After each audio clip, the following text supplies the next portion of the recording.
If we had a peanut allergy in this house, that'd be like half we wouldn't our be here. meal. No, there'd be no Reese's.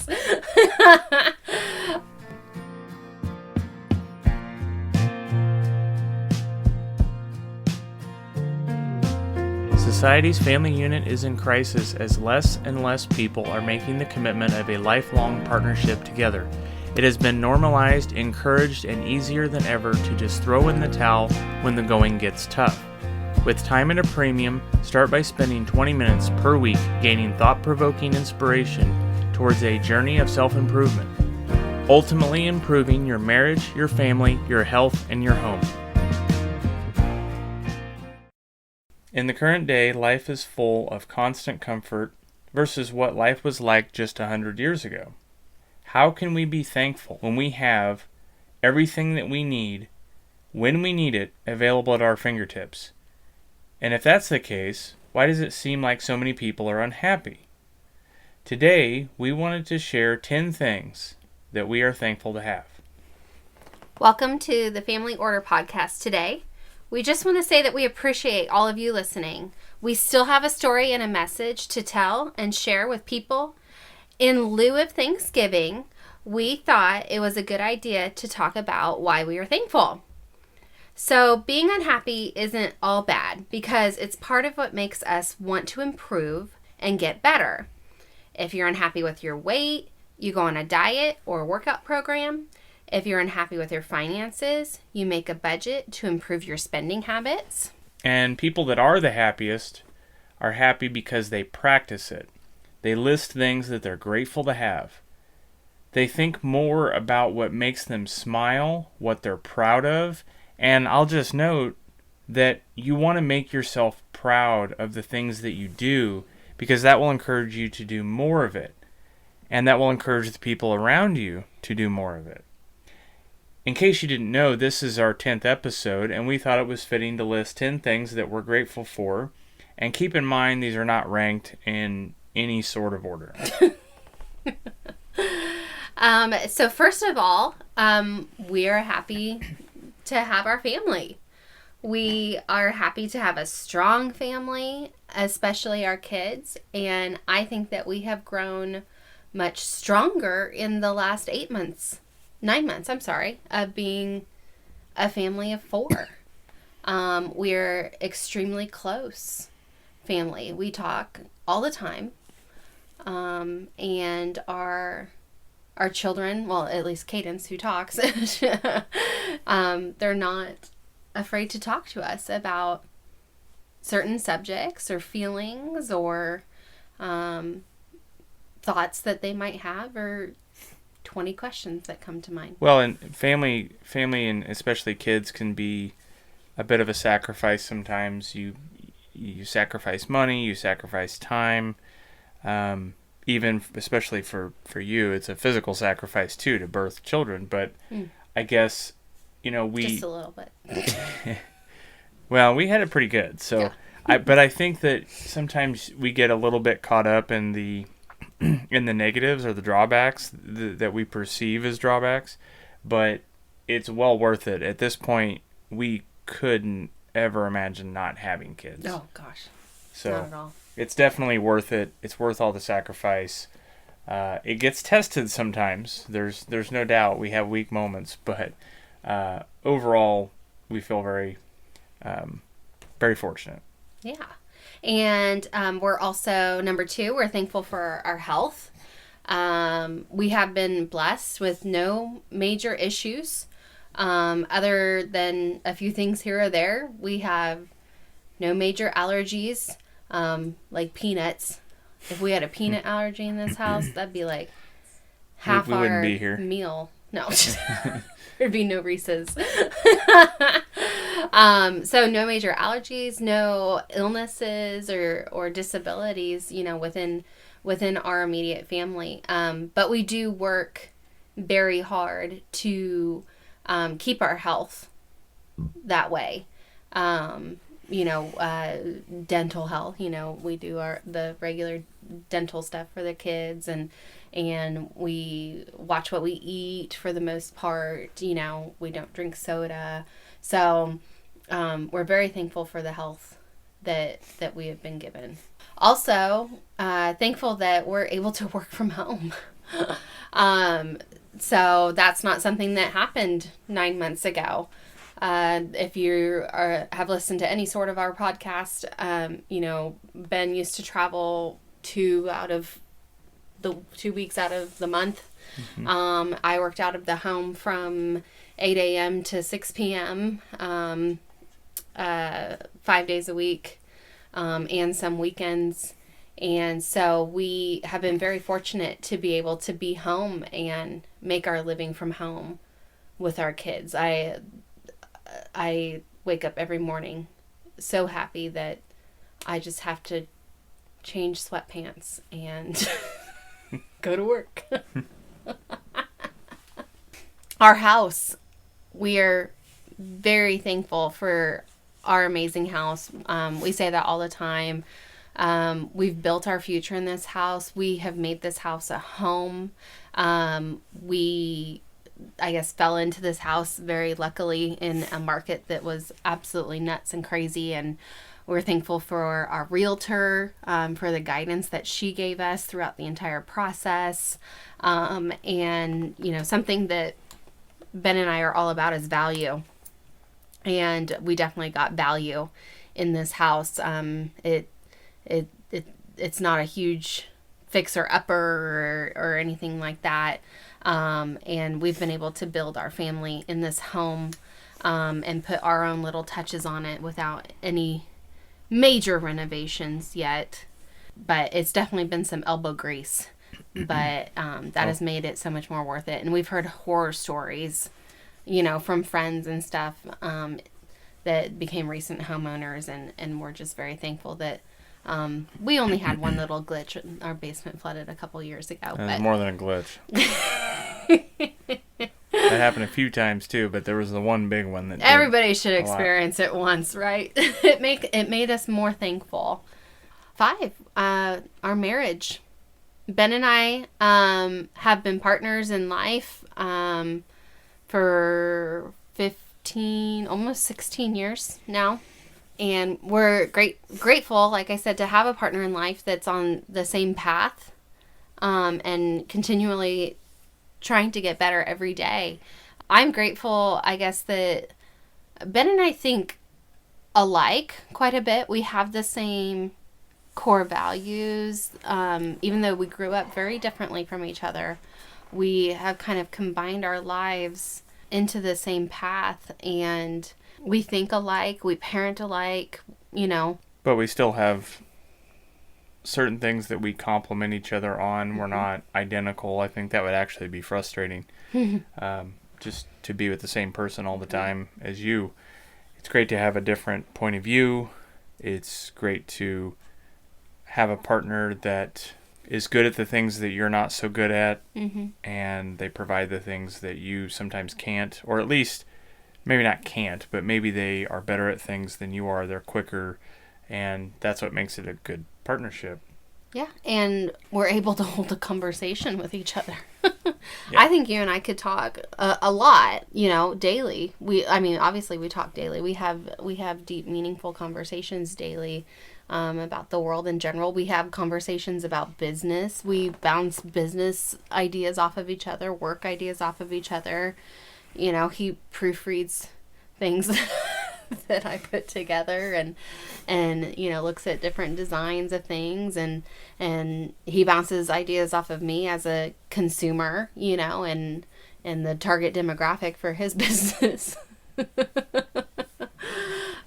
So I think that we both bring a lot to the table, and we're not one of those couples that, if we have a date or something, you see them sitting in the booth at the restaurant and they're both just on their phone or staring at the wall or something. Like that's so sad to me. I couldn't imagine not being able to hold a conversation with my life partner.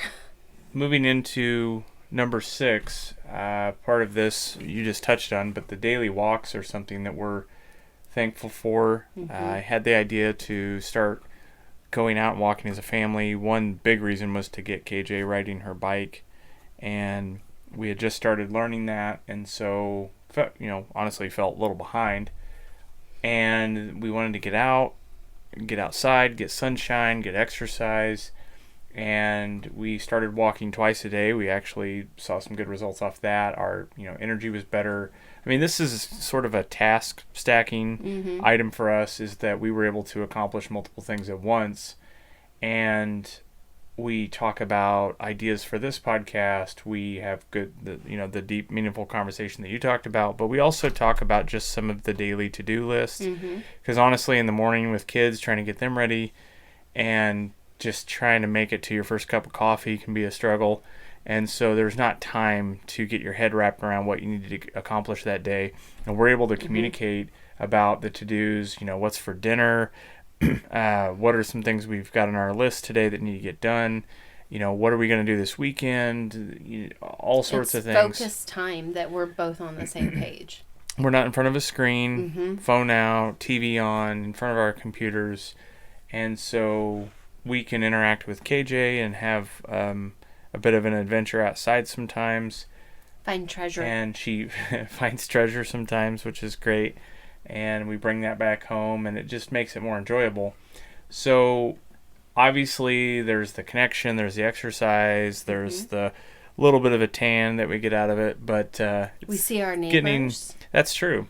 Our neighbors and our neighbors' dogs, and our neighbors are starting to know like what time of day we walk by their house. I don't know, maybe some of them go back inside that time of day, but most of the time, we'll get waves from neighbors at certain times, and we've seen owls, hawks, bunnies, of course a ton of squirrels, cats, obviously dogs, and a whole bunch of other things on our walks. Kids. So it's been great to Kids get out. Kids that we never knew lived in the neighborhood, It's good to get out and see your neighbors, get out and be outside. It definitely boosts your mood and makes us more productive.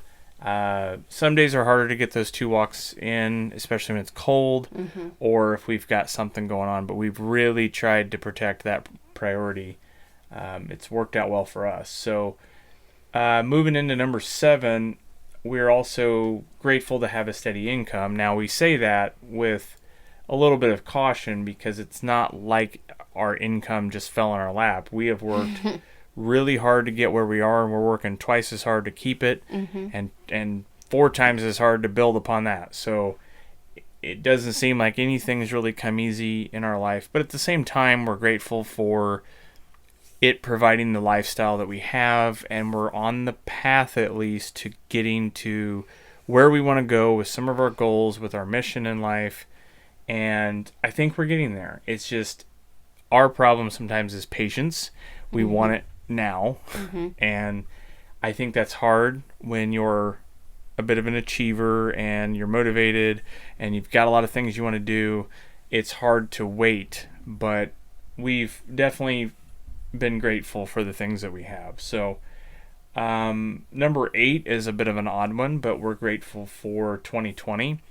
It's become very popular to hate on 2020. Yeah. But it's not the year or anything. It's not like January 1st, 2021, when you flip the calendar page, all of a sudden everything changes. I have yet to find a positive 2020 Christmas ornament. Can I please get a positive 2020 Christmas ornament? Yeah. I love I'm so grateful for 2020, and I've said it over and over again. We're probably the anomaly of people that can say that. Yeah, we're the loonies on this one. I mean, not like thank you COVID and blah blah, but I mean everything. It was a catalyst for so many things that needed to happen in our lives, And I mean, I'll forever remember this year, obviously, because our son was born during this year.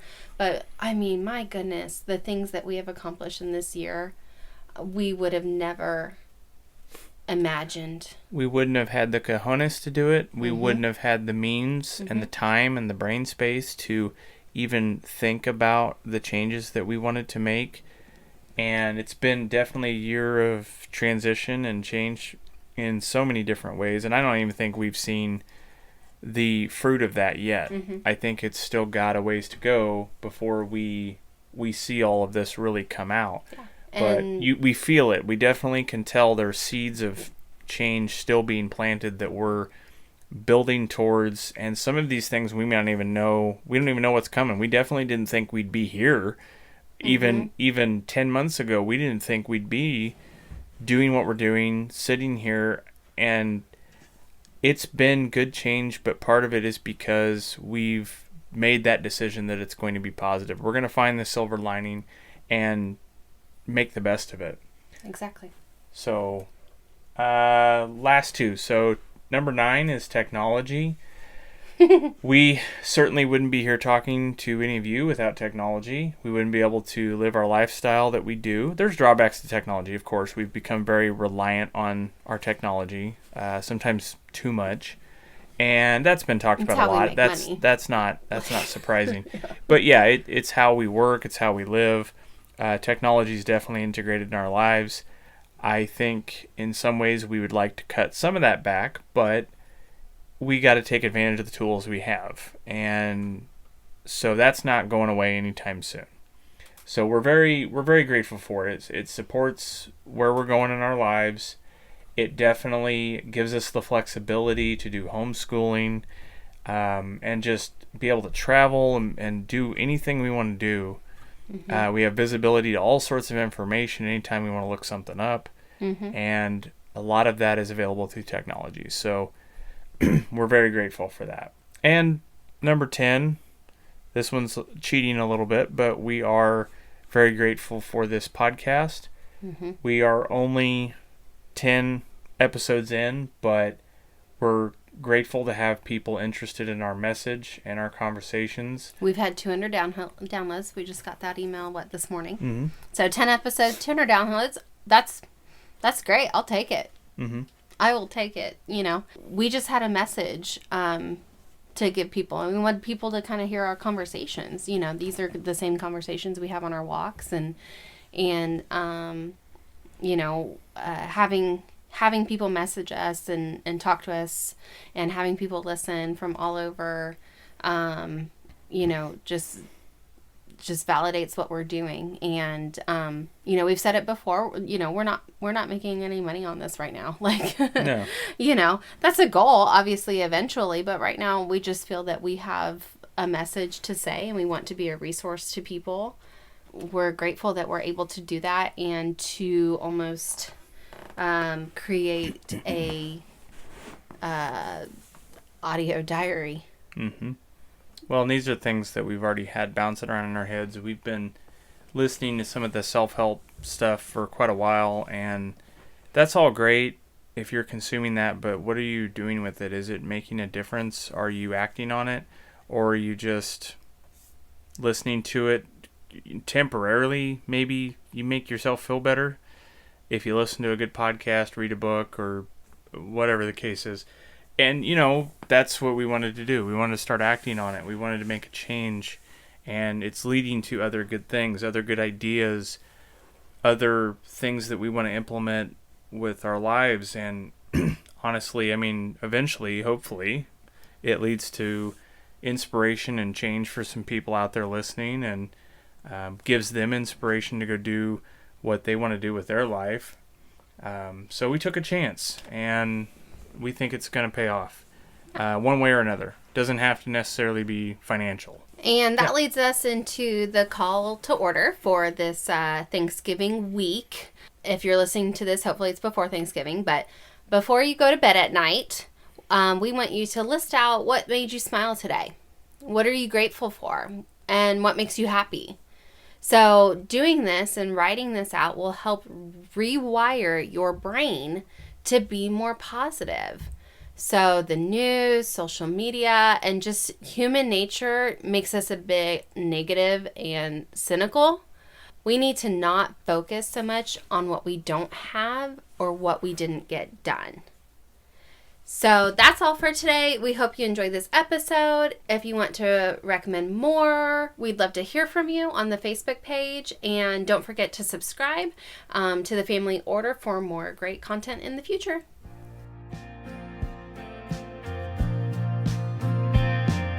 If you're ready for your marriage and family dynamic to thrive and not just survive, all it takes is 20 minutes or less joining us each week. It begins with a journey of self-improvement while you sit in the carpool lane, commute to work, squeeze in a workout, or get halfway through folding that laundry pile. Be sure to check out the blog at thefamilyorder.com and follow us on Facebook at The Family Order. If you're ready to start your journey, be sure to click subscribe so you don't miss new episodes every Monday.